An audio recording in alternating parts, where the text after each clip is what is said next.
एक बार बादशाह अकबर को पान की तलब हुई। उन्होंने अपने एक खास पान वाले को पान लगाने के लिए कहा। उसने पान बनाकर बादशाह को दे दिया। बादशाह ने चुपचाप पान खाया और उस पान वाले को अगले दिन आधा किलो चूना दरबार में लेकर आने को कहा। वह यह नहीं जानता था कि बादशाह ने उसे ऐसा क्यों कहा। वह चुपचाप चूना लेने बाजार चला गया। उसने दुकानदार से आधा किलो चूना मांगा। दुकानदार ने उससे पूछा कि इतना चूना क्यों खरीद रहे हो। उसने बताया कि किस तरह उसने बादशाह को पान दिया था।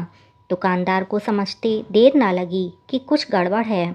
उसने पान वाले को समझाया कि दरबार में चूना लेकर जाने से पहले बहुत सारा घी पीकर जाना। उसने सलाह मानकर वैसा ही किया और दरबार में जाने से पहले खूब सारा घी पी लिया। दरबार में पहुंचने पर बादशाह ने उसे सारा चूना खाने को कहा। वह हैरान रह गया। उसे उम्मीद ना थी कि बादशाह ने उसे चूना इसलिए मंगवाया है, लेकिन वह तो इसके लिए तैयार था, इसलिए उसने सारा चूना खा लिया। इसके बावजूद उसे कुछ नहीं हुआ, तो बादशाह ने उससे कारण जानना चाहा। उसने अपने और दुकानदार की बातचीत के बारे में बादशाह को बता दिया।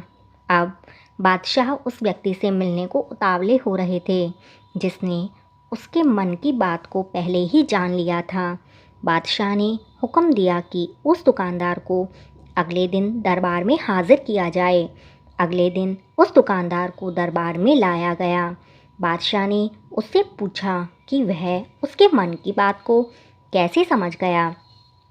तब दुकानदार ने कहा, हुजूर, यह आदमी मेरे पास चूना खरीदने आया था, तो मैंने इससे पूछा कि तुम इतने चूने का क्या करोगे।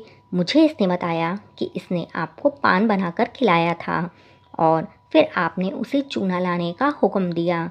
तब मुझे समझते यह देर ना लगी कि ज़रूर गलती से इसने पान में चूना थोड़ा ज़्यादा लगा दिया होगा, जिससे बादशाह के मुंह में छाले हो गए होंगे और इसी का एहसास करवाने के लिए आपने इससे चूना मंगवाया। मैंने इसे सलाह दी कि दरबार में जाने से पहले घी पीकर जाना, जिससे अगर तुम्हें चूना खाना भी पड़े तो उसका असर कम हो जाएगा। यह दुकानदार और कोई नहीं, बीरबल ही थे। बादशाह ने उस दुकानदार की चतुराई को देखकर उसे अपने दरबार में शामिल कर लिया।